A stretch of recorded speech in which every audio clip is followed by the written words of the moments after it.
guys, it's Laura. Welcome back to my channel. Happy New Year, happy 2026. I hope you had a wonderful holiday season with your friends and loved ones and a good new year.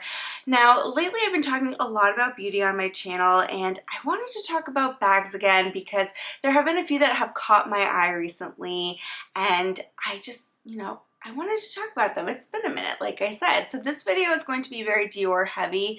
I think one of the last bag videos I did was actually about Dior. So let's talk about the non-Dior bags first.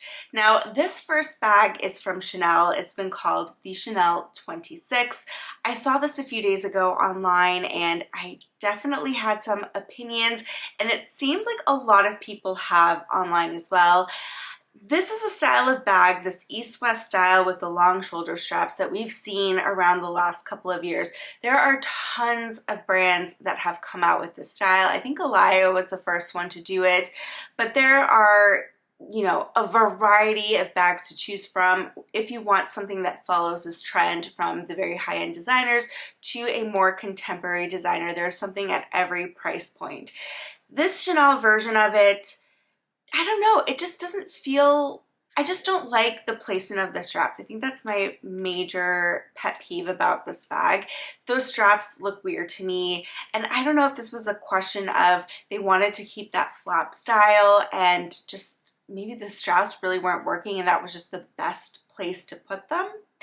I don't know, I don't really love it. There are some Chanel East-West bags that are like vintage or pre-loved from past collections that I absolutely love. My sister has this version of a Chanel East-West bag and I think it's so pretty. There's also the chocolate one that's really nice, and you don't have that issue with the straps. Of course, that style of strap is part of the trend, but like I was saying, there are tons of bags that follow the style that you can get.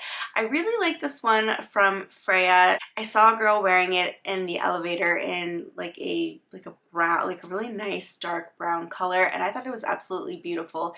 It is vegan leather though, so I do want to do a little more research into that brand because vegan leather often means plastic. This one does say it is a water-based PU, and based on what I've kind of read online, that's better for the environment than a normal PU. But if you know anything about that, please let me know because I did really like that bag. It's at a really great price point too. The second bag I wanted to talk about is from Goyard. This is the Bon Bonire.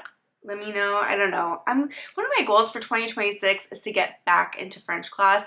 I did French as a kid and I did French for 2 years in high school, and I've pretty much forgotten like the majority of French, although I can kind of get around if I need to get like a table or like I need directions. I can survive, but that's just one of my goals for 2026. So anyway, that translates to the candy box bag, I believe. Goyard dropped this on their Instagram a couple of days ago and it has a lot of likes. Last time looking, it's over 39,000 likes. So this is probably one of the first Goyard bags that I have seen that I've actually really liked. I tend not to really like too much Goyard, but this one I think is absolutely gorgeous. Much better construction than the Chanel. It just makes more sense. Like the Chanel with the straps going over the flap, it just looks like it would be awkward and annoying, frankly. This one, the strap placement makes more sense. It has like that top zipper. I really like this red color, but they've since released some more pictures with different colors like this orange and the blue. I really like the two-tone style, like the solids on the side and the Goyard monogram on the sides. I think that's really pretty. I think the zip open enclosure at the top makes a lot more functional sense than the flap that Chanel had. So I really am liking this one. What do you guys think? I mean, the one thing I will say is that with bags of this style, the straps can kind of get annoying. Usually when you're wearing it on your shoulder, like it's meant to be worn, the strap closest to you will normally stay fine, and then the other one, it will just like kind of flop. So I don't know if this will happen with this specific bag, but with bags of that style and that kind of strap, That tends to happen a lot, and it is kind of annoying. So that would be probably my one thing about the bag. Now this bag has been out for a few months. This is from YSL. It's the Eurino bag. And like I said, this bag has been out for a few months now. I believe it was released in the fall, like maybe like October, November time. And there are a lot of articles about it in fashion, magazines, blogs. It got a lot of buzz. I haven't really seen anybody wearing it, at least not here in Miami. Just not that I've noticed. It does come in leather. There's some suede versions as well. And it's meant to be carried by hand. So it kind of reminds me a little bit of the Jodie bag from Bottega Veneta. So I feel like it's going to be a very trendy bag. And if it follows the storyline of the Jodie bag, I don't know that it's going to stick around for very long. And I haven't really been interested in YSL bags lately. I don't know, like I used to really love them a lot, and I owned several, and I've sold some of them since, and I haven't really felt like replacing anything from the brand. Maybe just like another wallet on chain if I were to get something from YSL again, or some kind of clutch. I really do like their clutches. This also comes in a mini size, and this mini size does include a detachable strap. So if you want to wear it crossbody or like a shoulder bag, you can, or if you want a little mini bag to carry handheld, that's also an option. For that reason, I think I lean more towards liking the mini size. All right, let's move into Dior, because those are really the bags that I have on my mind. This is Jonathan Anderson's first collection for Dior, and it's finally out. I did a video a few months ago of this collection when it was on the runway.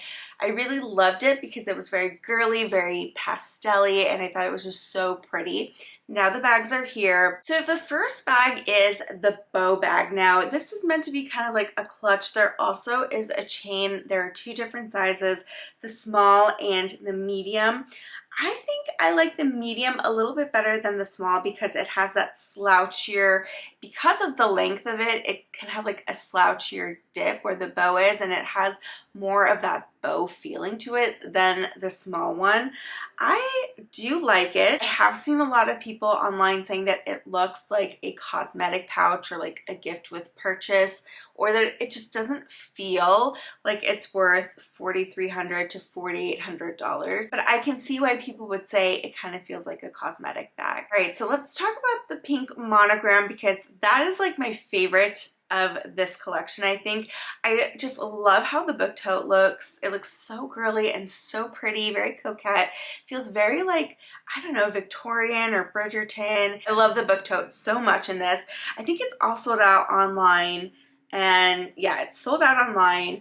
I know that I was trying to find it in the boutique. It's all gone. And honestly, like, it's kind of for the best for me because I'm really drawn to the pink and I really want to buy it because I think it's so cute and pretty. But realistically, I probably would never use this bag very much. I work from home, so I don't really use tote bags a whole lot. And when I do go out, I usually take something small, like a mini bag. So if I were to get this, it would really be like a collection piece. And I don't know if like later down the road, I would look at it and kind of regret getting a book tote because I'm not really using it. Unless my lifestyle were to change a little, where I would reach for that bag more. That book tote also comes in a dark blue color, which I think is really pretty. I'm really liking the book totes, and it's kind of making me a little bit annoyed because now I want to buy one, but I know I would never use it. I'm also really liking this green clover style book tote with the little ladybugs. I think that's really pretty. I also really like this yellow flower one. I think it's so cute. This other floral book tote is also very pretty. I love the flowers and the pastels. It feels really girly, so I'm just drawn to kind of like everything. Even if I know that it probably wouldn't be the best purchase for me. The other bag that I'm really liking is the D-Joy. I like this beige color. I think it's beautiful. The black is also really nice, and I don't know what it is about that bow that totally sold me on the D-Joy, but I really like the addition of that bow. And I did see that it is removable. So yeah, it says accented by a detachable leather bow. I also saw a gorgeous, gorgeous, gorgeous pink. However, I don't know, I already have a pink bag, if you can see right there, my little Chanel mini. And I feel like one pink bag for me is enough. I don't use pink so often, so just having one kind of fits the bill, although I really love that pink. Back to the book totes. I also like this play on the book totes having actual book covers. I think that is fun, and I think they're really pretty as well. I probably don't really like the Dracula one as much. All right, now let's talk about the Lady Dior bags this season, because these are like the D-Joy. Love them. Really pretty. Again, loving that pink. I saw a really beautiful blue one as well.